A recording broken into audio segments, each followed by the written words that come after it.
Welcome to All Caps. Positivity.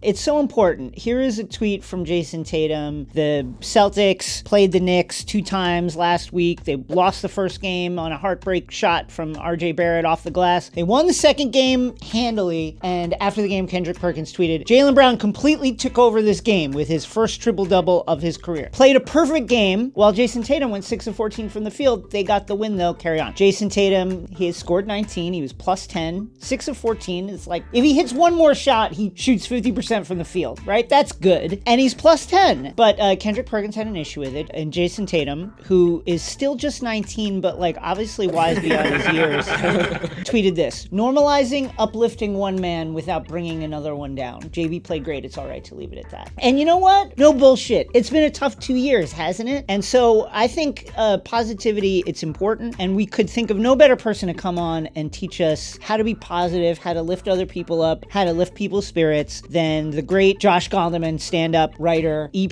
for Desus and Mero on Showtime, and many more things. Let's go to Josh now. Thank you so much for having me. A pleasure. Josh, I'd love to get some help from you to put a positive spin on some of these stories. Julius Randle has had a down stretch, there's no doubt about it. He's had a down year. New York fans are they have high standards. They really love to express themselves, and they have been booing him. Julius recently got fined for giving a thumbs down gesture, which he was then asked about, and he said it meant shut the fuck up. And then he got booed again in a recent game that the Knicks actually won. So any positive spin for this story? I think the positive spin is the people of New York City care about you. They want the best from you. New York City has a reputation as being a mean place, and it's not. New York City is an indifferent place. For Knicks fans, right, booing, and he gives you the thumbs down back, that means he's listening. You don't want a player who doesn't hear you want him to hear the feedback, you want him to internalize the feedback, and you want him to respond to it. And the response, hey, shut the fuck up. Recently, the Memphis Grizzlies, who are on a tear right now, beat the Warriors at home. There was a young Warriors fan in the stands wearing a Steph Curry jersey, and John Morant refused to give him a high five. Any positive spin for this young man? You know, he in the press conference afterwards, he said he'd be happy to see him back in a Grizzlies jersey. I think the healing has already begun. Actions have consequences. Words have meaning.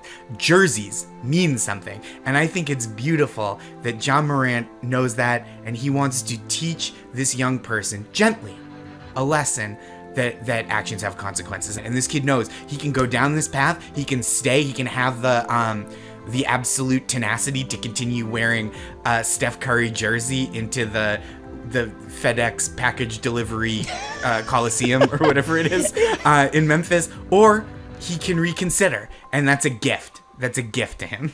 The Lakers have been going through their ups and downs, mostly downs this season. Russell Westbrook has not shot well. Recently, a compilation of Russell Westbrook missed jumpers just from this season. It runs over 2 minutes, and I think the upsetting thing is like there are 4 or 5 shots in a row that are from the same spot, like the left elbow. What is the positive spin here for Russell and positive spin for Lakers fans? Okay, for Russell, I'm moved to consider the words of the poet William Ernest Henley, his poem Invictus. He says, "In the fell clutch of circumstance, I have not winced nor cried aloud. Under the bludgeonings of chance, my head is bloody but unbowed." And I think that's Russ, right? Yes. The bludgeonings of fate, in this case, what do you bludgeon with? Bricks, okay? He's been bludgeoning himself faithfully, and his head is bloody but unbowed. That is confidence. He wants to transcend his limitations. That's what we should all be striving for, right? To know ourselves and want to be better, and he does. It's like a joy to see Russell Westbrook believe in himself, that he's just gonna take a 3 and bank it off the glass past the rim. That's not something NBA players do, and that's because he believes in himself and he wants to be the best possible Russell Westbrook. Josh, thank you so much for joining us. Anything you want to plug? No, I mean, I think you nailed it all. Desus and Mero coming back soon. Listen to episodes of Make My Day podcast. Jayson was a great guest. Thank you so much for having me. This was a pleasure. Thank you, Josh. It was wonderful. You made our day better. Orlando Magic forward Jonathan Isaac is working his way back from ACL tear, and he's working on a book titled Why I Stand. He has announced his latest book on the Daily Wire's YouTube page. The Daily Wire, a organization founded by Ben Shapiro and Candace Owens. Jonathan, fair to say, a right-leaning gentleman, and here is the announcement for the book. But I rejected that notion. I felt like, to kneel and wear a Black Lives Matter t-shirt don't go hand in hand with the support of Black lives. The vaccine status of every person should be their own choice and completely up to them without bullying, without being pressured, or without being forced into doing so. So that's Jonathan Isaac's stance in his book. Let's look at it on Amazon. On July 31st, 2020, sixth pick in the 2017 NBA draft, Jonathan Isaac of the Orlando Magic was the lone NBA player to stand for the national anthem amidst a league-wide demonstration of kneeling in solidarity against racial injustice. Which is a great way to say everybody was protesting racial injustice but Jonathan Isaac. Explaining his stance back in September, Isaac said, "I'm not anti-vax, I'm not anti-medicine, I'm not anti-science. I have nothing but the utmost respect for every healthcare worker in person in Orlando," and blah, blah, blah, blah, blah. Can you have utmost respect if you're not vaccinated? Isn't that... Like, you're literally not respecting their wishes. I know. Yeah. To put a positive spin on it, wishes are wonderful. Wishes are great. It's nice that he respects them in a very theoretical, kind of like ambiguous way that is in no way manifesting in any kind of real action. So I think that is great, to just have respect that actually doesn't translate to any real kind of real world respect, but just like theoretically having respect for people in your mind. From the producers of CPAC, the Conservative Political Action Conference, comes ICE-PAC, the Isaac Political Action Conference, live at the Okaloosa Duval County Mervyn's Convention Center and Shooting Range. Join guests such as Spencer Hawes, author of Why I Wipe, Myers Leonard, Twitch star, Navy SEAL serial killer Ed Gallagher, author of Don't Ask, Don't Tell, Karl Malone, NBA legend and father of 12 children John Stockton on his new book, Why I Come. Every white guy with a gray goatee and Oakleys who records videos in the front seat of their car. Brought to you by Truck Nuts Body Armor. It's body armor for your truck nuts. Back the Blue Security and Papa John's Pizza. Nobody beats Papa John's. Let's talk about the Grizzlies who are killing the league. Here is Ja Morant flying into the night sky against the Los Angeles Lakers at Crypto.com Arena. Avery Bradley with the deflection against Bang! Oh my God! What an incredible... Avery Bradley with the deflection against Bang! I mean, that is like closing the sunroof on Avery Bradley. That was just mean. That was something LeBron used to do, still occasionally does. He does it like once every 3 weeks now. Here's the slow-mo from SportsCenter. Snatches it. Look at him go up and just two hands. I mean, he hits his elbow on the backboard. That's what freed the ball. He's actually like, his feet are almost over Avery Bradley's head. Like, he's almost jumped completely over the man. Positivity for Avery Bradley. The positivity for Avery Bradley is he got to see something really cool, like up close. You know what I mean? Like, that must be a really cool feeling for him. Joining us now for another edition of ANALYSMR, where analytics and ASMR come together, is the great and talented Michael Levin. He is a TV writer. He is a podcast host. You've seen his stuff in Young Rock, Trial and Error. He is, of course, the co-host of the great Sixers podcast, The Rights of Ricky Sanchez. Mike, welcome to ANALYSMR, and let's get into it. How are you? I'm having a tough time this season. I'll say this about your Sixers team. People were perhaps, ready to brush them off. But Joel is a Superman right now. Joel's incredible, thanks to being able to put people like Daniel Tice in the basket. You have managed to string a number of wins together. You worry that they're just a little too slow. Yeah. And unathletic. And Doc Riversy. You mentioned Doc. What do you think about the job he's done this season, and specifically with regards to Ben Simmons? Do you think if he could take some of those things back, do you think that he would not say the things that he said about through one of the most embarrassing moments in sports history. He decided to go off, and the subsequent 6 months of Ben Simmons updates have made me want to strangle myself. No, don't do that. You mentioned Joel. It seems to me the one X factor out there with regards to Joel is after a game in which he goes for 40, 20, and 10, and they lose or just barely win, goes in and just cracks the whip on the organization. That to me is the kind of what if that happens. I think so far, Joel has been on board, and Daryl's strategy needs to be symbiotic with Joel. They need to be hand in hand. But while Ben Simmons is at home jerking off, it's hard to imagine Joel staying patient for that much time. Yeah. Who is your ideal player or type of player you would like to see paired with Joel? What kind of skills would that player have to have? You really just want someone that can score the fucking ball. Yes. And not take 25 minutes to get into an 18-foot mid-range contested fadeaway and then send a bunch of tweets about NFTs. Like Tobias Harris. Mike, where can people find you? I'm on Twitter at Michael_Levin, and you can watch episodes of Young Rock on Hulu and Peacock and NBC. Mike, thank you so much. Thank you, Jason.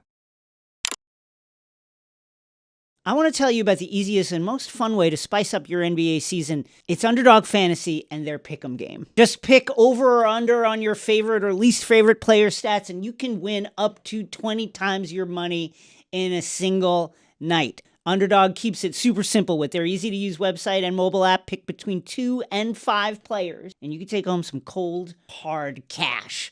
Will Devin Booker go for 30 tonight in Indiana? How many glass cleaning blocks will Ja Morant show us against the Mavericks? Use code ALLCAPS and get your first deposit doubled by Underdog. Sign up and play today.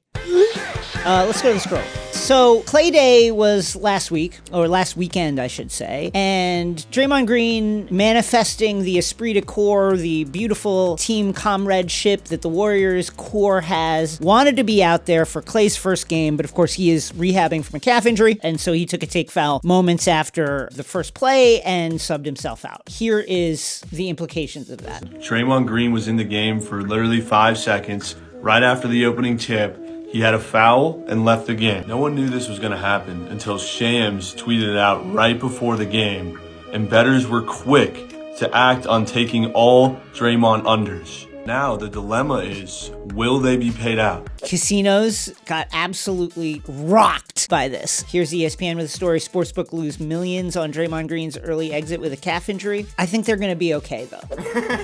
That's the if there's an upside to this is I think the casinos are going to be okay. Here is Steph Curry talking to GQ, talking about how that team matches up with one of the greatest ever in NBA history. Do you believe the Warriors with KD could have beat the 96 Bulls in a 7-game finals?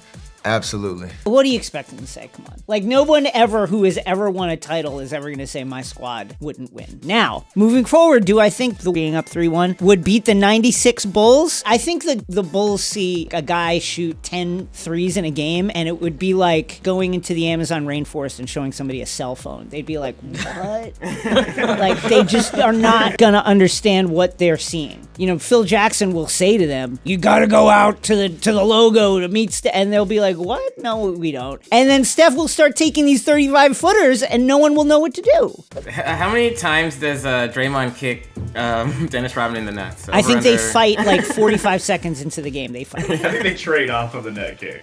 Yeah, they trade off on the nut kicks, and then nobody gets ejected. They both stay in the game.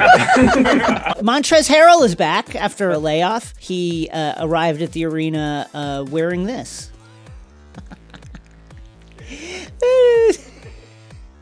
I love it. I don't know how you see. Like, what does it look like inside of it? Also, I kind of want one of these. It's the Chemion face mask Fun Party's birthday can convert any picture to an LED on the LED mask. $89. It feels to me like we're going to find out there's like wild chemicals just seeping into your eyes from this. Here is the great review from June 5th. Michael Ishak. It's 3 a.m. You're drunk and you're on Amazon. This is what you buy. Let's go to the Raptors. The Raptors are back home. Well, their hometown until recently. Canada has really cracked down on COVID rules. They really want to stop the spread. And so there's no fans at Raptors games. But there are mascots. This is on the free throw from Book, his first free throw attempt. You see the Raptors mascot. You know, when there's nobody else in the building, you kind of stand out. So Devin Booker got upset because the Raptors mascot was like moving in his eye line. And then he yelled at the mascot and then talked to the ref about it, and the ref made the mascot move. One, why did the ref agree with this? Like, aren't there usually 5,000 people behind the basket waving and stuff? And now all of a sudden Devin Booker can't take a shot because there's a mascot down there? I guess I understand the ask, because when you are a performer, an athlete, whatever, whenever you miss, it's definitely not you. There's a breeze in the arena. The lights were bad. You passed me the ball, like, not in my sweet spot. What, the rims are too tight, whatever it is. That said, it's weird to me that the ref would be like, yes, you need to move away from the basket. And then it's weird to me that the Raptors mascot would go, okay, why are you helping him? Booker was asked about it later, and he said, we hashed it out. We're homies now. So just in case anybody's worried that Devin Booker and the Raptor would have like lasting problems, serious beef that might poison their relationship, that's not the case. They're good. Wait, is that the real size of the Raptor? Is the supersized Raptor? Is it really that big? There was actually an interview clip where they asked Devin Booker which one was it. He's like, it's the alive one.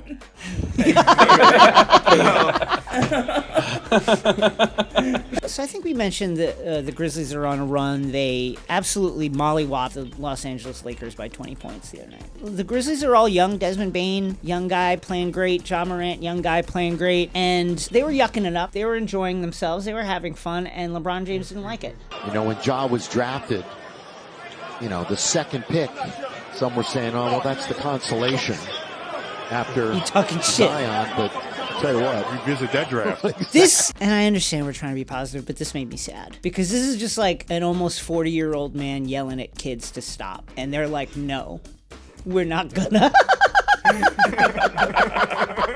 And this was just like a sad moment in what has overall been a kind of sad Lakers season. Zuri, how do you feel about your Laker team? You know, Carmelo compared us to the Bucks recently. Like, we're going to go on a run the way the 2020 Bucks did, and I think that's a little far-fetched. Melo's always been, when he makes these predictions, he's notably always correct. It's like Bron walked into like a Euphoria, like a house party on Euphoria, and is talking in a completely different language to these kids. They just like have zero respect for him. Some of these kids have parents younger than Bron. Like, they're not taking him serious. Come on. We're up 20, Dad. What are you talking about?